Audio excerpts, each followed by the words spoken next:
Hey, yo, it's me, Pops Fan Marmalade, and you're watching the Comics-Related Madness Network.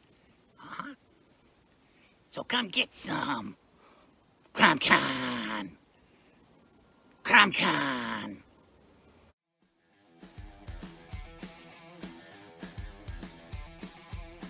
If you're a fan of comic books and comic book conventions, Daytona Beach Comic Con needs to be on your list of must-attend events. It's a show that actually focuses on comic books. Imagine that!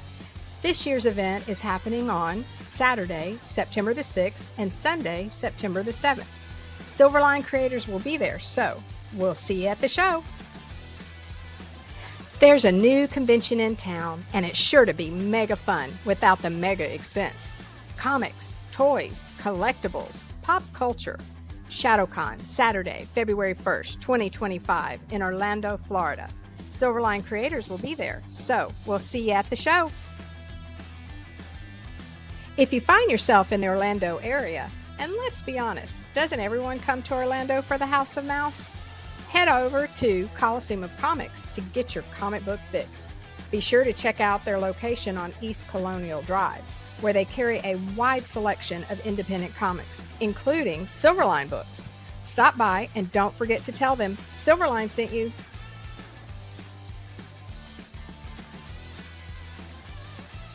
Hey, if you're an independent comic creator looking to get your comic printed, look no further than Kablam Digital Printing. They print our comics and do a fantastic job. They can even print special edition covers. When you reach out to them, be sure to tell them Silverline sent you. Hi, this is Tim TK, host of That Silverline Show on Tuesday. Join us at 11 p.m. Eastern, 8 p.m. Pacific every Tuesday night as we discuss pop culture and the joys of making comics. Hi, I'm Barb Kilber, co-host of Silverline's Wednesday Wham. Join us each Wednesday nights as we discuss comics, literature, movies, and anything else that may catch our attention. I'm Roland Mann, and I host Silverline's Silver Sunday. Join me every Sunday at 8 p.m. Eastern as we make mine Silverline.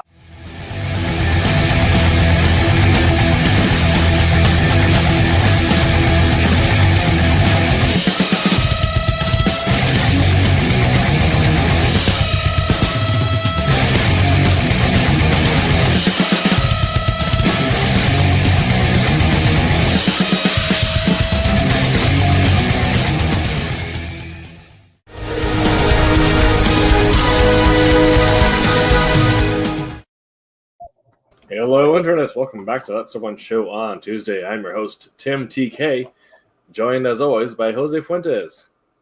Hello, everybody. Ron Fortier. Greetings, all. And David Rios. Hello. And thank you, Josh Perry Gryffindor in the chat. We are That's Someone Show on Tuesday. And if you're listening to us after the fact and want to join the conversation live like Josh is, you can follow us on Twitch, YouTube, or any other Facebook, Twitter, whatever, either our Silverline or on the Madness Comics Network, and join in the show live every Tuesday, 8 p.m. Pacific. Tonight, we're going to be talking about writing Westerns, in particular, writing Westerns as comics. And, of course, we are doing this to promote Hamlet's End, Ron's new book that's currently in the Kickstarter phase. Last week we ended funding Wolf Hunter, so thank you everyone who funded that. Make sure to watch your emails for surveys. I want to make sure you get your books if you ordered them. But yes, Ron has Hamlet's End up on Kickstarter right now. The link is in the description. So if you want to go ahead and click that, get your backings placed for this project. I'll let Ron kind of walk us through a little bit of Hamlet's End. Oh, yeah. Glad to, Tim. Basically, this is a traditional Western, i.e. a plain old simple revenge style story about a young girl out in the Arkansas frontier with her parents, a mom and dad. And one day while she's out hunting, rabbit hunting, a gang of outlaws rides through the territory, comes across a ranch and brutally kills their mother and father, steals whatever money they have in the house, and rides off. Incensed and angered, after burying them, she goes into the nearest town to see the sheriff, and basically, tells him, well, this is the outlaw gang, and this is what they look like. I saw them right off. You're going to do something, right? And get a posse or whatever. And much to her chagrin and anger, discovers that the sheriff isn't going to do any such thing. Basically, he's a coward, doesn't want to go after these bloodthirsty killers. And so Dalix Maddox, our protagonist, our young lady, is so angry that ultimately she just decides that she's going to do it herself. She's going to learn how to shoot. She's going to learn how to track. And she's going to devote the rest of her life, as long as it takes, to hunting down this gang and bringing them to justice. And so in the interim, that's our story. That's the concept. And she evolves and matures into a deadly bounty hunter. And the series all leads to this hidden outlaw town in Arizona called Hamlet's End. Joining me in the project is Koepp School graduate artist Zane Nagain, and both Zane and I love Westerns. Both of us, I think, grew up with Westerns, as we're going to talk about on tonight's show. I think there's something ingrained in the American psyche that Westerns appeal to, that they talk to us about. This rugged individualism, this, battling against both nature and the forces of nature, and again, taming a frontier, is which our, character does. So the Kickstarter goes till March the 7th. I hope you, take a minute, check out the site. Zane's got a lot of pages finished and done and up, and, most of them are for sale. You can get some really, really beautiful pieces. One of the things that he's offering is he'll literally draw you in an old-fashioned wanted poster. So if you've ever wanted to see yourself as an owl hoot or a bad guy or whatever, and framed and up in a poster on your wall, this is a chance to do that. So, hey, check it out and share it with your friends, and we sincerely appreciate that. Absolutely. And thank you all for chatting right now. Casey Riot, Pops, thanks for jumping in. Josh Perry, thank you for your questions. If they're, feel free to ask them any questions. If they're related to the topic at hand, we'll try to get to them during the show. If they're not really related, we'll save them for the end. Asking about what you can write about. Well, in comics, the joy is that you can write about literally anything, as long as it's what you know and what you think might sell. Ron is writing a Western now, but in the past he's written science fiction, fantasy, the Hulk, all that kind of fun stuff. I write historical fiction and horror, as well as some science mythology. So write what you think is cool. That's the rule of Stan Lee. Write what you think is cool, because chances are someone else thinks it's cool too. How true. Yeah, don't pigeonhole yourself. Starting from, looking back on my career, I can remember, writing different series. And ultimately, I remember one day reading an online review of one of my latest projects, and I was doing a comedy superhero. My character, Mr. Jigsaw, Man with 1,000 Parts. And this was after I had done Terminator and Street Fighter, an urban crime drama. All right. So the reviewer is basically surprised that I'm writing a comedy superhero, and basically mentioned in his review, well, obviously Fourier doesn't want to get pigeonholed. All right. And that thought had never even crossed my mind in the business. The idea is I love comics. I grew up reading comics. They helped me to read. All right. I've had a lifelong passion for them. And it was always a case of wanting to tell stories. I read every kind of comic there was. So it only seemed like a washback that I'd eventually want to write other, different kinds of genres. And I still keep doing that to this day. Absolutely. Well, and time we're going to be talking about writing westerns. But before we get into that, we do also have a trailer for Hamlet's End, so we'll run that and then we'll get into tonight's topic.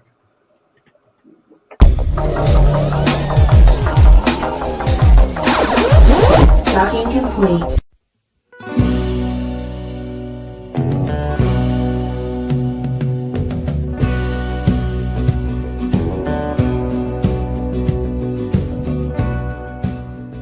The Western genre is ripe for a comeback, with dynamic characters, intense action, and the rich American landscape. It's a storyteller's dream. That's why we've created our own Western adventure, gritty, raw, and ready for you. I'm Ron Fortier, the writer of Hamlet's End. In my 50-year career, I've written everything from Popeye, Peter Pan, The Green Hornet, Rambo, Terminator, and Gene Roddenberry's Lost Universe, among many of my own creations. This is my first Western. Our story is set in Arkansas, 1870, where a young woman named Dallas Maddox embarks on a journey of vengeance after her family is brutally murdered.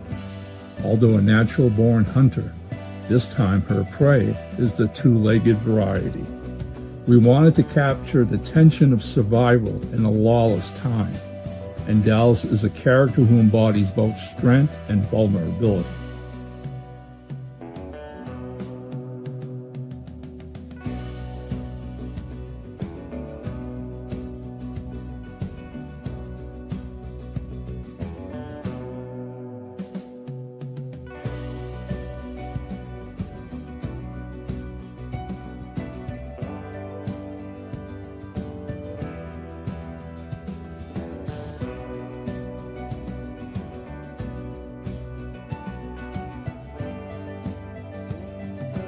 This is more than just another Western. This is a story of revenge, of survival, of one determined young woman facing impossible odds. It's not just about shootouts and chases. This is about justice and how far one person will go to get it. We've a gripping story with a remarkable heroine and jaw-dropping artwork. Now we need your help to bring this vision to life.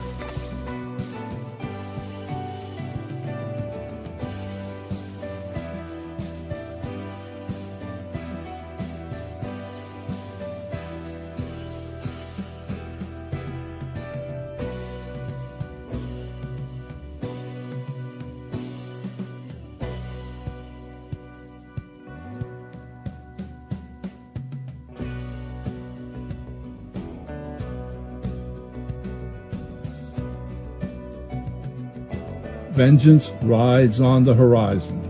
Dallas Maddox is ruthless and deadly, leaving legends and bodies in her wake as she grows into the most feared bounty hunter the West has ever known. Don't miss the ride. Don't miss Hamlet's End, Issue 1. There we go. All right. Thanks, Tim. Absolutely. So Hey. I think we'll use Josh's question as a good stepping off point to tonight's topic. Now, obviously, you said you don't want to pigeonhole yourself, and you kind of talked about how we've all written quite a few different genres, or at least for those of us who do the art side of things, you've also done art for quite a few different genres. And I think you said right now you're currently working on over 10 different books at the moment. But obviously, we know that you're coming straight off of another launched book, a science opera kind of deal, and jumping straight into now doing a Western. So, being that we're both like the idea of writing was cool, but it's going to be very different. How have you found the transition going from writing so many different things into writing a Western now? How has your brain kind of changed gears or jumped from theme to theme to go from science fiction opera or Koepp to Western? Oh, it's a great question. Definitely. I think, two things play into this. Number one is growing up, loving Westerns, growing up and going to the movies as a child and seeing so many Westerns. When I was a kid growing up in the 50s, they proliferated. I mean, the genre was everywhere. I mean, in the movies, all right. I mean, we're going to go back to the 40s and 50s, all right. I mean, from the clunky black and white westerns, the silent westerns into the talkies, and then making stars out of people like Joel McCrea, Randall Scott, right, and all these great westerns. My dad loved westerns. He would drag me to them as a kid, and if you know comics in America, comics just played off what was ever at the theaters. All right. If westerns were, the big thing at the movie theaters, then you had Roy Rogers comic books. You had John Wayne comic books. All right. Mm-hmm. You had Western comic books everywhere. And before doing the show tonight, I was looking back on DC and Marvel and some of the comics that were out on the news racks when I was a kid in the 50s, right? And they had such great comic westerns. DC had a thing called Johnny Thunder. They had another thing called the Trigger Twins. I mean, the list goes on and on. So again, being familiar, with the genre in all aspects, from media to even books. I loved reading westerns, Louis L'Amour and Zane Grey and those kind of things. What the shift I found was going from doing a science fiction opera, space opera, which is galactic thing, all right, is that I had to narrow my themes down.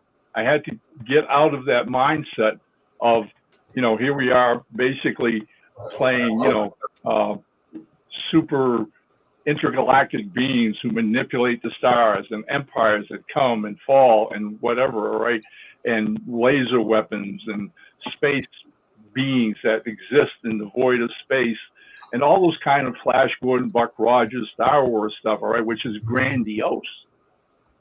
Whereas writing a Western, I wanted to come internal. I wanted to get a lot more intimate. I wanted to get back to the feel of what a Western is all about, which is, again, grounding it in the period of history, all right, and making it authentic to that period of American history, because this is what this is about. This isn't, you can do a science fiction epic and basically sell it to any culture in this country. I mean, I'm working with an Italian artist. We could take Beyond the Stars and our audience would be pretty much anybody from any culture in the world today. But if you're going to do a Western, then you're culture specific. All right. This is about American history. So A, you better know that history.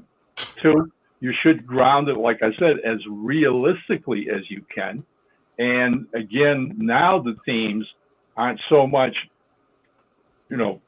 bombastic and operatic as much as they are intimate. All right. I'm trying to tell individual stories, especially of one character, my protagonist, all right, who goes from a 14-year-old girl still figuring out her place in the world to suddenly having it turned upside down, leaving this horrible void in her life, which somehow or other she ends up filling with the arts of violence. And that becomes the focus of her life. And man, and as far as dealing with characterization, that's a heck of a tabloid to work with. Imagine. So, yeah, I find that with Westerns, every good story comes down to characters, right? But with Westerns, because you are coming down to such a specific time and place where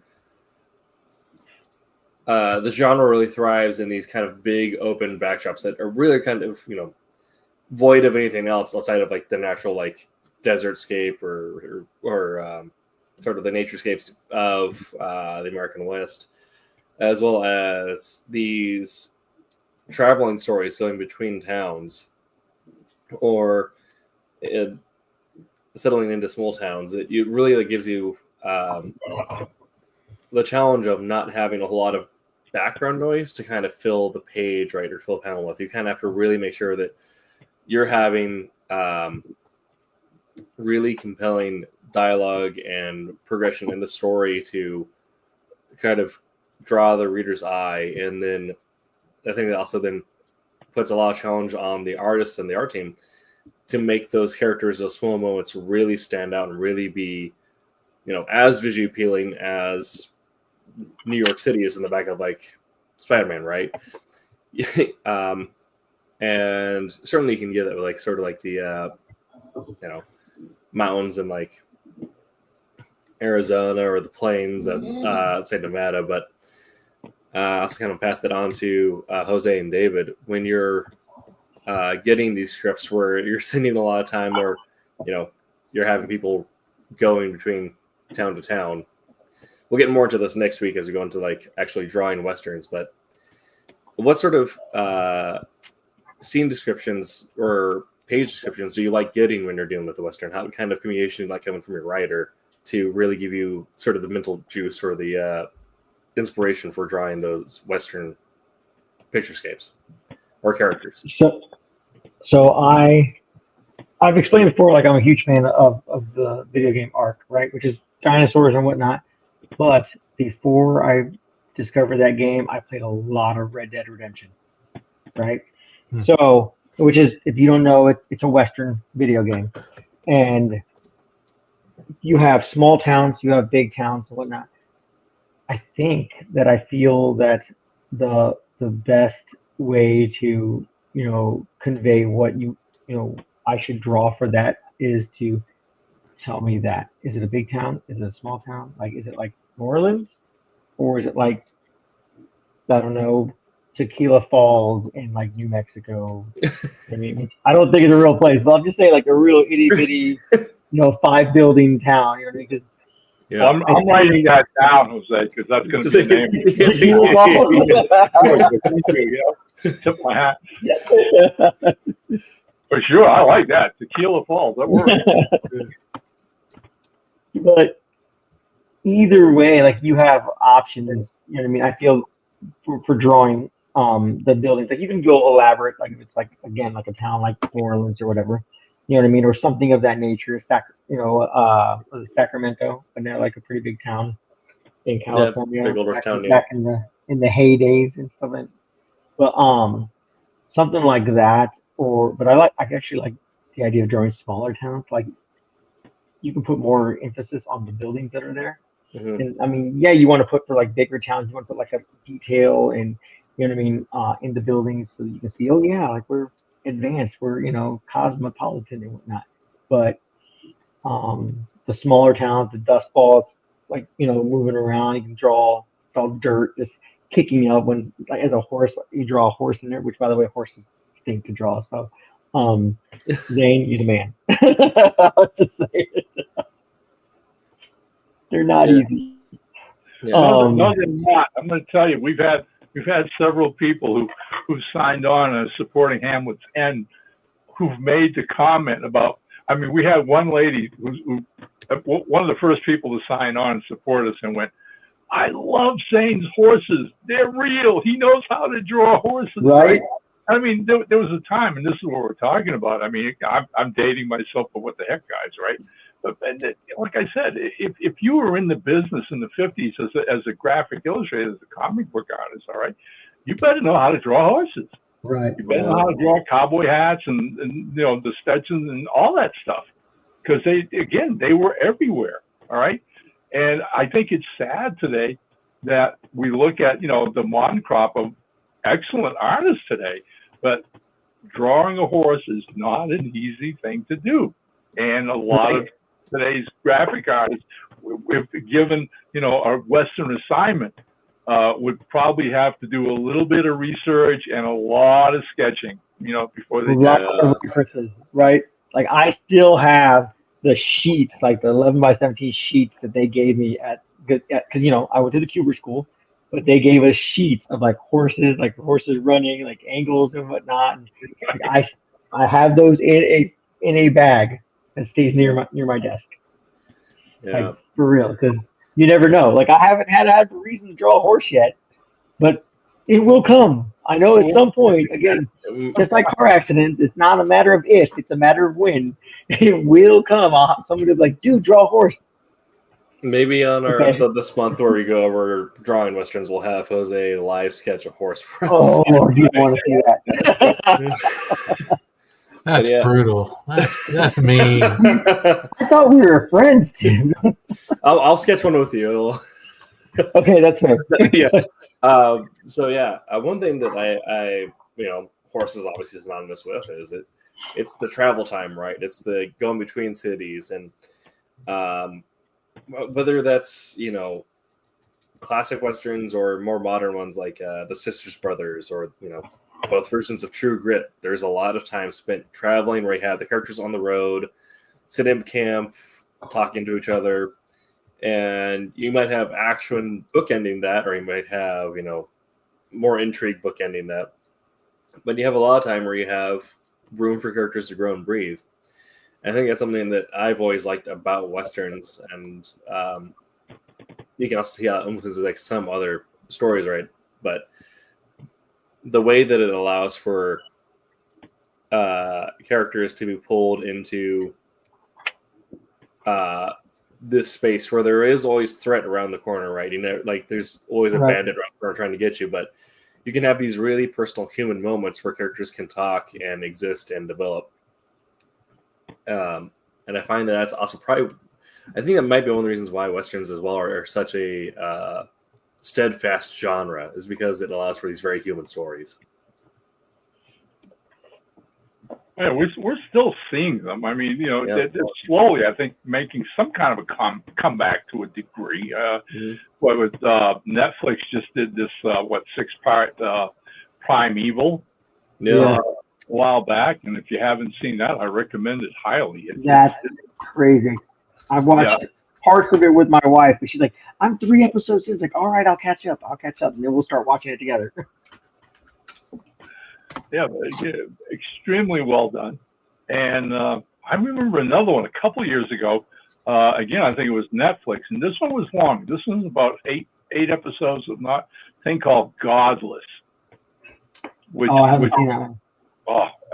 Again, recommend it highly. All right, and it's basically the concept and the conceit of the story was a whole lot of fun. It was about this, again, brutal, typical outlaw gang. All right, just ravaging whatever part of the West they're at, and the leader of the gang had brought up this orphan kid that he took in with the gang. They found him in some town right when he was 7 or 8, or brought him in. And so basically mentors him to be like a son or whatever, right? The thing is, the kid ultimately gets sick and tired of the violence and the killing that they do. And after one particular train robbery or whatever, literally leaves without telling them. He runs off with the money and disappears. And the concept of the series is them trying to find him to get the money back. All right. And the leader of the gang feels totally personally betrayed that someone who he looked at as a son is basically done that to him. The kicker is the outlaw eventually ends up in a town that's like run 90% by women, because something's happened and the men are gone. And so by the time he gets there, ultimately, the gang's on his heel. They're eventually going to find him in this town, which is basically, again, run and inhabited only by women and children. It's called The Godless. What's his name? Oh, I'm trying to think of the guy who played the outlaw game. Jeff Daniels. The last person in the world you would expect to play a cruel, heartless bastard, right? And he does it. He is so black-hearted in this thing. He is rotten to the core, all right? But I recommend it highly if you get a chance. But again, so like I said, and I go back to you, Tim, though, because again, I love characterization of westerns. I really do. One of my favorite films of the last 10 years was Tombstone. Mm-hmm. I mean, I've seen like every wide Arab movie ever made. This thing was like story perfect. I mean, it hit every single beat you'd want as a writer and a director. Because, I mean, you basically come in on the tail You get told who these brothers are. You get told about the town, right? You have these moments of violence. Then you get into their heads. You get into who they are and what they're about and what they're willing to sacrifice for the life they want. It's a powerful film in a Western guise. My wife does not like that movie that much. Really? Mostly because I can quote the whole thing, and yeah. I do. Yeah, yeah, It has nothing to do with the movie. yeah. The casting throughout was so spot so on. amazing. One of the best things Kurt Russell's ever done. Val Kilmer, the role of his life. Kilmer killed it. Yeah. Michael Biehn as Johnny Ringo leading up to that classic gunfight, right, in the woods. Man, if that thing, it's one of those movies, right, guys, where you're surfing, right? Yeah. See what's on TV, and you come on it, and you stop. Then sit down, drop, and just watch it over again. Yep. Yeah. Well, kind of similarly, like one of our favorite movies, especially like favorite art house movies that comes out in the last couple of years, was The Sisters Brothers with Joaquin Phoenix and John C. Reilly, which is based on a true story about two brothers who are bounty hunters from Sisters, Oregon, who were following this guy from San Francisco up to Oregon City. And there's a moment where, like, the moment that sticks with me the most for it is this character moment, this travel moment where they come from this small general store where they're getting supplies to hunt this guy down, and they're on the road, and they sit down to make camp for the night, and John C. Reilly's character breaks out this new fangled thing, which is little wooden ply with horse bristles on the end, and starts putting charcoal on it and brushing his teeth. His brother looks over at him and says, what's that supposed to do? What are you doing? And we get this moment where you learn about, like, these two characters, like, Joaquin Phoenix being this very, like, set, like, stoic kind of manly man, set in his ways, kind of does things the way he's been told, whereas John C. Reilly is maybe a little bit of a dandy, but is like, oh, they told me this thing is good for my mouth, so I wanted to give a shot and try this new thing out. And you learn this element about these characters that through the vehicle of an awkward interaction with a brand new type of toothbrush. That's too funny. Yeah. I haven't seen that either. John C. Reilly in a Western? It's really good.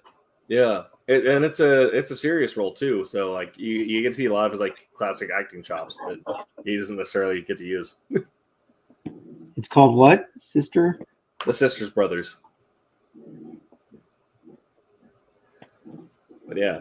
Kind of the same thing where it's you get these really kind of iconic characters or iconic moments, and I think that's also built into the idea of the American West and Western stories, right? Because the same thing now we have, I think it comes that might come from the history of America was as a newer country, so we didn't really have the length, right, to develop our set mythology. Like we didn't have Arthurian legend or like the Norse gods or anything like that. So, but we did have kind of these people who made headlines when America was first kind of lawless in the West, and those people ended up becoming legends and getting mythologized themselves. Like everyone knows about, Wyatt Earp and Doc Holliday, all these names. Right. Yeah. Right. Those are definitely our myth. There's no ifs, ands, or buts about it. I mean, yeah. I can remember, growing up as a kid, and you talked about Buffalo Bill, all right, and Wild Bill Hickok, Jesse James. It was like, I mean, some of these people were the bad guys. They were outlaws. They were killers. All right, but you ended up, because of the dime novels. I mean, it was a time where half the country post Civil War was like, reaching this new civilized grandeur. All right, this Gilded Age where now it's going to be about education and progress, right, and the country was going to grow. Yet the other half, just move out west by 500-600 miles, and you're still in the frontier, and you're still in lawless territory, and people having their own way, and there's a kind of romantic tragedy when you look at that whole concept that we talk about as the Wild West really didn't last more than a decade. Yeah. Right. That civilization just eventually came out there. And I think, one of the films that I always was really taken with, because it emphasized that shift from civilization moving on, like this behemoth just burying everything in its wake, and that was Sam Peckinpah's The Wild Bunch. Because I mean, basically, there's a bunch of good old boys, all right, who basically want to still keep the Wild West. They want to just keep robbing banks and having a good old time and not worrying about this or that or whatever, but they can't, because civilization's moving their way, and there's no way that they're going to avoid it. Ultimately, knowing that where their end is going to be, it's just like this classic shoot 'em up. I'd rather go out in a blaze of glory than die in a bed as an old man. Great movie, by the way, The Wild Bunch.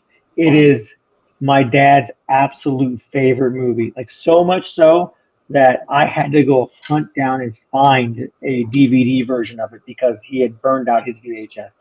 Whoa. Yeah. Yeah. All right. His absolute favorite movie. Yeah. Which is no surprise why I like westerns, is because of my dad. But Oh yeah, and never mind. I mean, we had westerns on television when television first came on the scene, and some of the earliest TV programs, half-hour shows. All right, I mean, there were so many of them. It's crazy. Warner Brothers was chucking them out like there was no tomorrow. I mean, you had Maverick. You had, and Maverick was a really wild kind of anthology type of Western thing. It was the idea that you had these two brothers, all right, who were gamblers, and one week you'd have the story of one brother, the following week you'd have the story of the other brother, right? So it was Jack Kelly and James Garner, and they would switch off. Well, the series got so popular, the next thing you know, Ephraim Zimbalist Jr. shows up as the was the French Maverick, right? They had cousins from around the world showing up. It was nuts. And then, of course, Clint Walker is Cheyenne. Oh, Lord, my dad loved Cheyenne. That was just absolutely amazing. We got into Bonanza and Have Gun Will Travel. Yeah, was it Paladin? Yeah, Paladin. That was my father-in-law loved that one. Like, he would watch that anytime he saw it on. Yeah, his little card with the knight, the chess knight, horse head on it, right? And a little card that would read, "Have Gun Will Travel." All right, just half-hour melodramas. I mean, one of the first writers for a lot of these shows was Gene Roddenberry. Yeah. And when and I'm sure most of our friends listening to this know that when he pitched Star Trek to the studios, he called it Wagon Train in Space. He fell right back and that's my pitch. This is because everybody knew Wagon Train, right? Wagon Train had been on for years, right? So yeah, he pitched Star Trek as Wagon Train in Space. So yeah. Absolutely. Yeah, I mean, I was actually about to say, like, kind of going off of that, my favorite thoughts. Even now, like, there's westerns on TV that are doing well, but they kind of like some of them even like genre blend. But a couple years ago, we had Hell on Wheels, which was Hell on Wheels, yeah.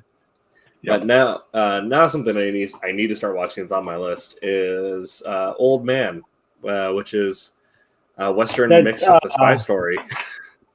Oh, yeah. Jeff Bridges, right? Jeff Bridges, yeah. That is classic. That is absolutely. I love that series. I think that thing is really, really well done. But then again, I identify with old guys anyways. Sure. Yeah, but I mean, it's the same idea of you can take a Western like Gene Roddenberry's talking about with Star Trek and take the concepts of what make a Western good and mix it with other genres and either keep it coded as a Western or kind of shift it. And, it doesn't always necessarily need to be set in the Old West as long as it kind of follows that same idea. But like Logan, for all intents and purposes, is a Western. Yeah. Yeah. Oh, right. Yeah. Right. I mean, yeah. They're iconic character traits. I mean, we're talking about like the person has a moral code. All right, that he will never cross. All right, he's loyal to a fault. All right, if you're his friend, that's all it takes. Okay, and if he's on a mission, a quest, then nothing's going to stop him. He'd rather die than give it up and lose. So yeah, that's what the old man's all about. I mean, basically, you look at other characters who, over the years, especially, I mean, we can take the Western and basically end up inspiring Italian filmmakers. To the next thing you know, we've got spaghetti westerns because they absolutely love those traits. That's what they identified. That's what they saw, and that's what they did. And they exaggerated them to this whole other, interpretation that even went beyond what American filmmakers were doing. Made Clint Eastwood a superstar overnight, and there you go, right? So yeah, and I mean, you talk about spy thrillers and other things adapting those qualities. Some of the early John Woo kung fu movies, all right, were about cops and criminals, right? And regardless of which side of the fence they were on, they had that code of honor that they stuck to, and that was that Western element that they infused in their stories that you appreciated and made you drawn to the characters. Yes. Man, there's speaking of John Woo,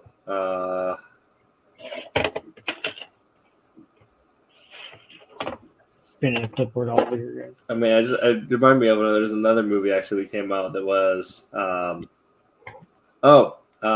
The Good, the Bad, and the Weird. Yep. That's an Asian one too. That was weird. Yeah, Korean Westerns. Right? Yeah. Yeah, I've got a copy of that. That is insane. I absolutely love it. Yeah. And it's kind of the same thing where like it's still like and we kind of hit this every time we talk about writing in a specific genre, but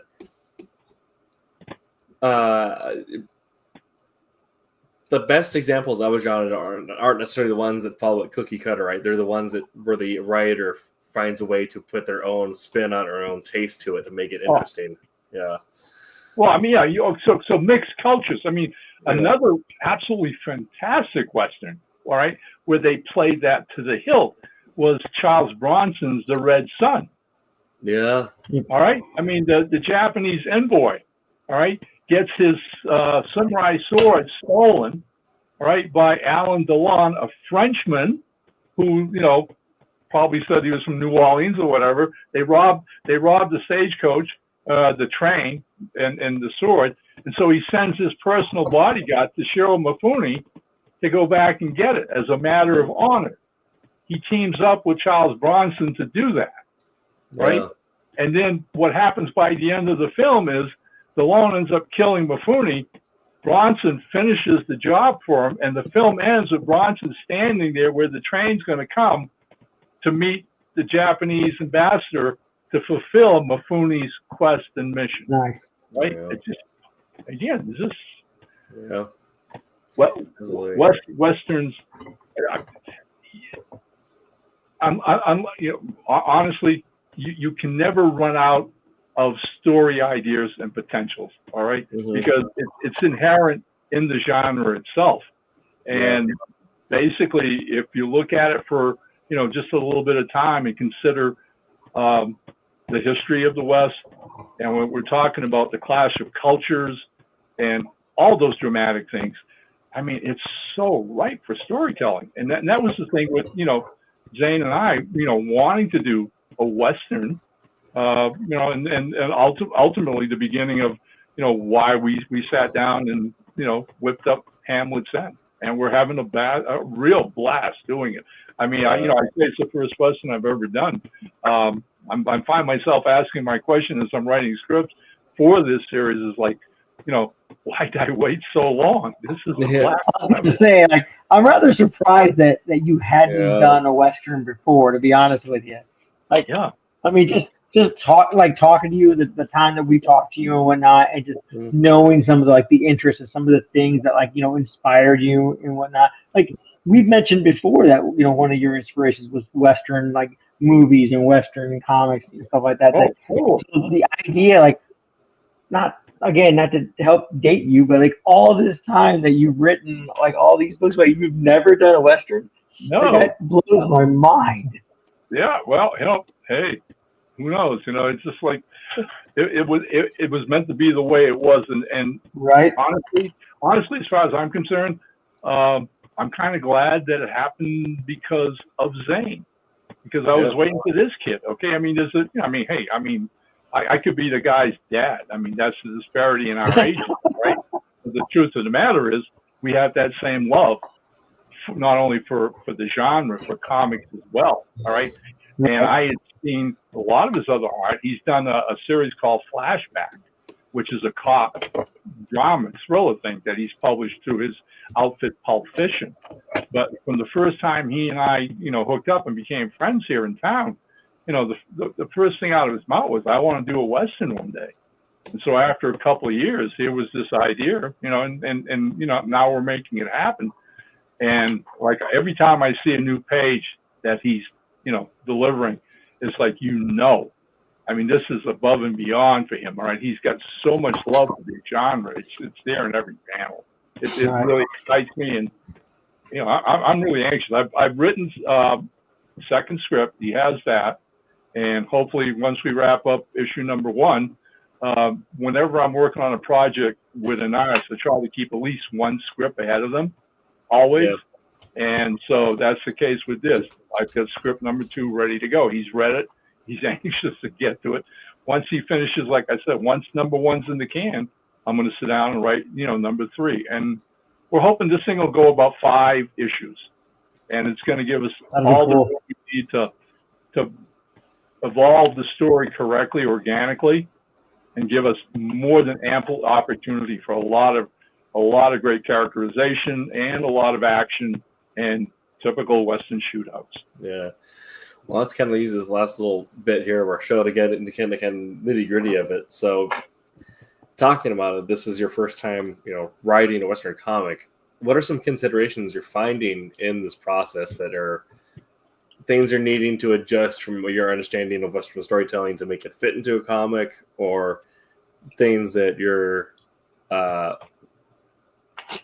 trying to structure to make sure that your pacing of, these classic Western stories matches up with, fitting, 5 panels and 22 pages.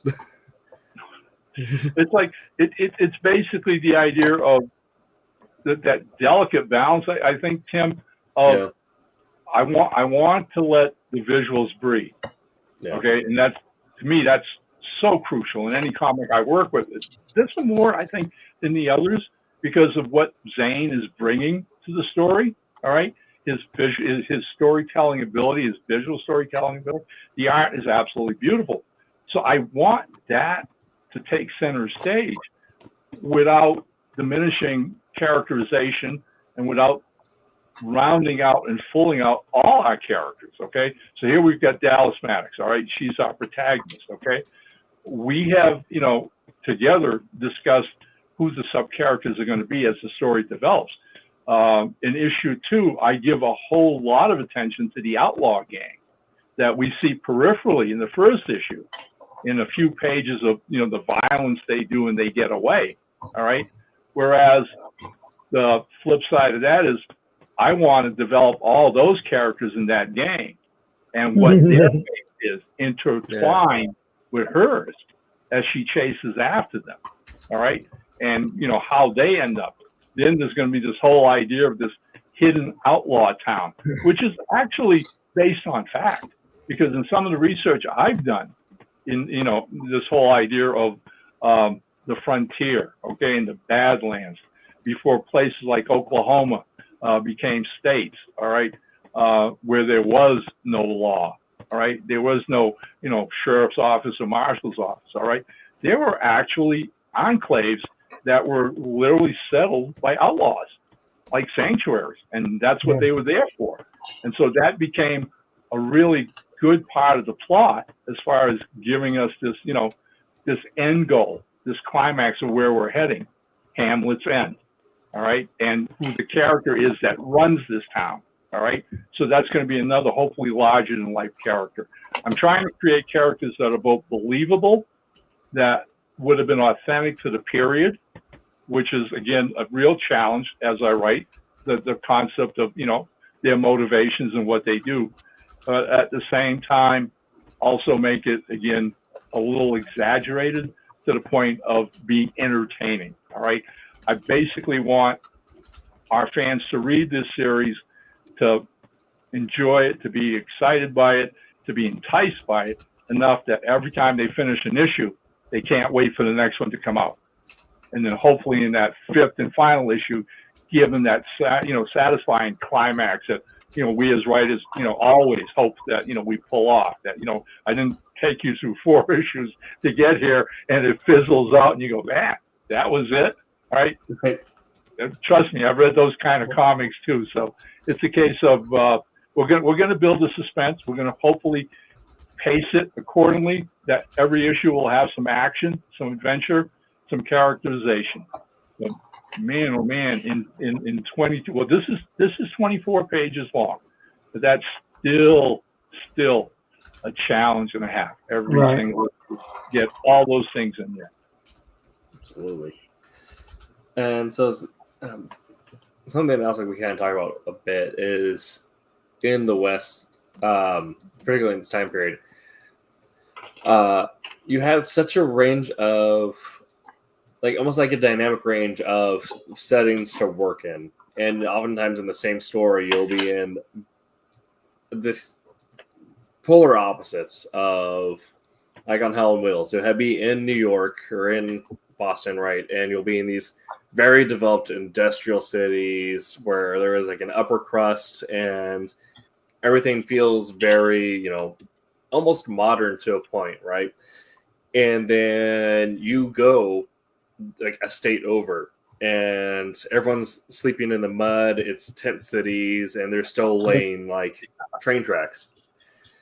So as a writer, I mentioned before that in writing, visuals, music, kind of the best examples of all the stuff have strong dynamics. And I feel like being able to also use these settings to add dynamics to your story can add a lot of depth and kind of breadth to your world, because you're not being stuck in the same style of place. Like you can be still like in the same city, in the same country, in the same more or less background, but a vastly different setting.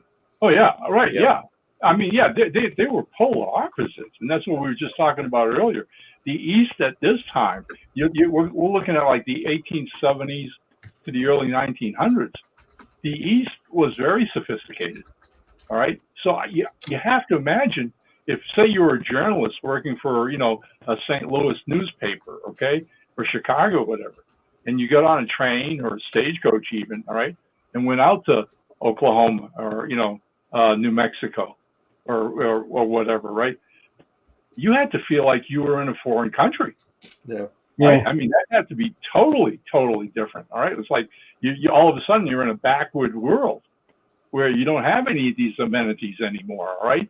And, a nice place to sleep or good food to eat or whatever. You got to hunt for what you want to eat and how you're going to survive.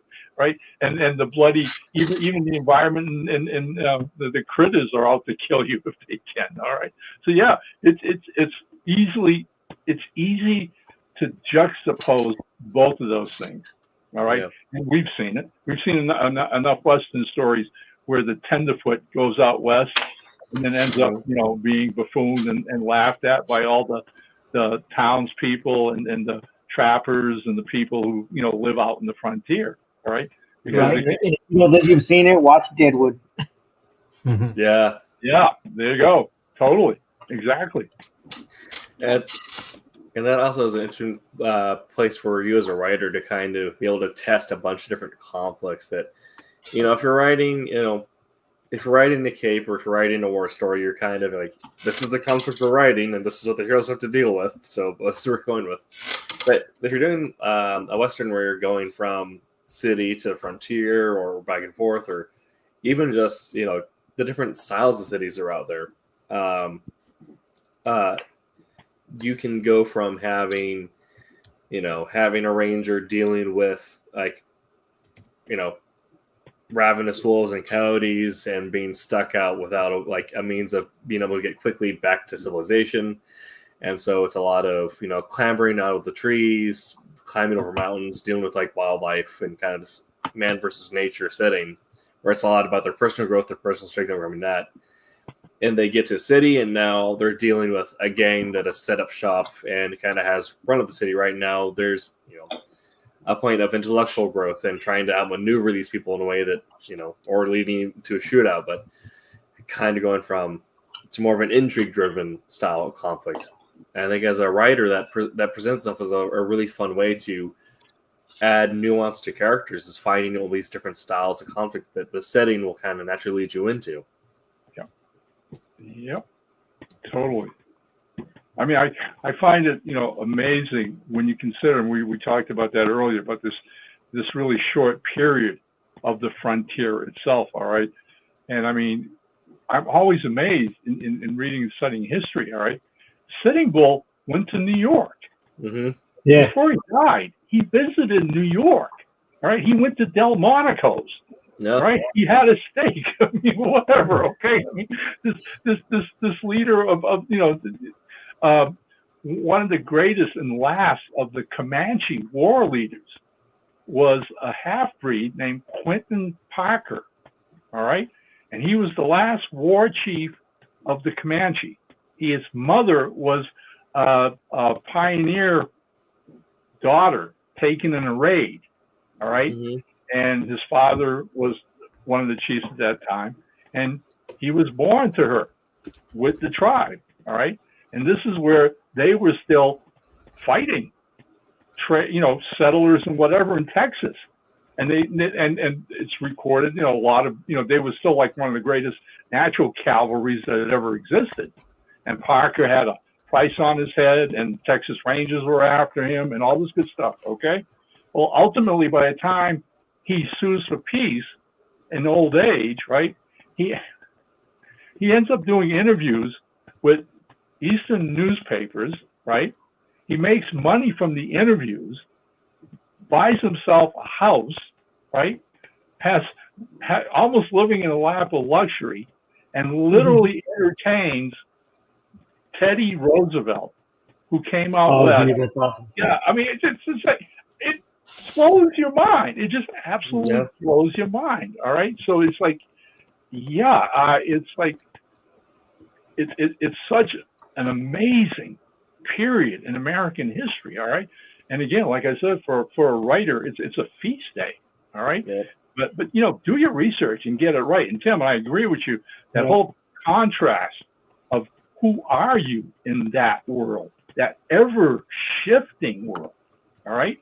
What's your background? Where'd you come from? Where are you going to end up? I mean, we're talking. I mean, Wyatt Earp's a horse stealer. His father's a judge, right? He ends his life as a film consultant in Hollywood, helping them do silent Western movies. Yeah. So, okay, so it's like, that's one of my favorite. Kind of the same idea of the last Comanche chief, but one of my favorite stories revolving sort of the end of this era of also indigenous or Native American war chiefdom. A guy by the name of Francis Begamagabo, who was an Ojibwe living in Canada, born in 1891. World War I happens.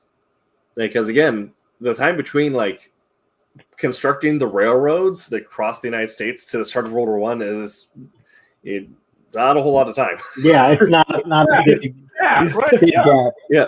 So he ends up going and fighting for the Canadian Army in Europe and becomes one of the first snipers, because again, this is also optics were not developed for rifles yet, the way that they or could be mass deployed. You still had marks on them out west, but there are people who usually fashion their own optics or were getting experimental stuff because they'd go out to like the Smith and Wesson factory back east.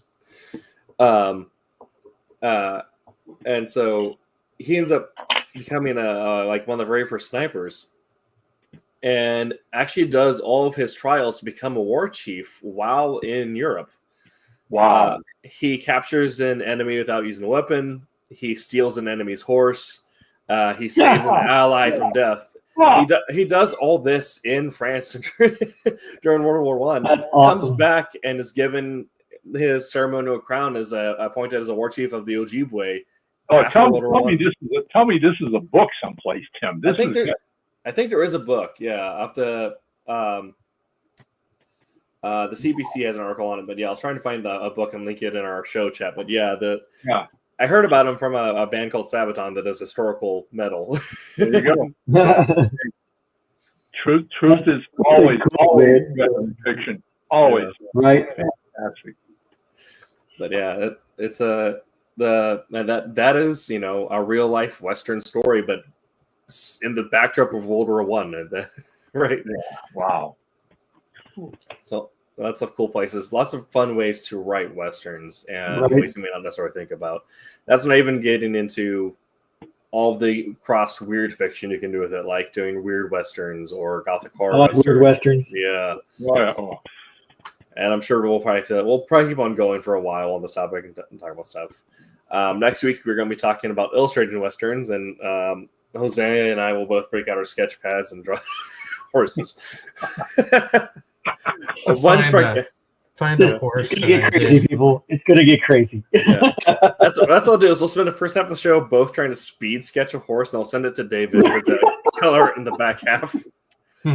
Hey, before we sign off for tonight too, I want to throw out a name to you guys and anybody listening. All right, one of the best Western writers working today. All right, and it's a young writer named Terrence McCauley, and man, check out his work. All right, paperback stuff. He works for an outfit called Wolfpack Publishing, and I think he does other things. He's done spy thrillers and whatever, but in the last couple of years, he's got into Westerns in a really big way. Terrence McCauley, one of the best Westerns you'll ever read. It's a really good writer. Okay. I wanted to show you something. I started this one when we did the stream. When we started the stream. Okay. Whoa! All right. Hey, thanks. That is so cool. I love it. That is awesome. Please scan that and send it to me. Please. Yes, sir. All right? I'll share it with Zane. He'll flip out over it. Much appreciated. Thank you so much. Love that. Heck yeah. I thought it was in the top, and we're talking about Hamlet's End. Yeah. Well, hey, and a final shout out to people listening. Please go to the Kickstarter. Give us a hand. Let's make this thing happen. Absolutely. All right. Well, thank you all for watching. Make sure to check out Wednesday Wham and Silver Sunday, 8 p.m. Eastern on those respective days. We'll be back next week. But until that time, hey, make mine Silverline. Silverline. Hi, I'm Greg Horn. Make mine Silverline.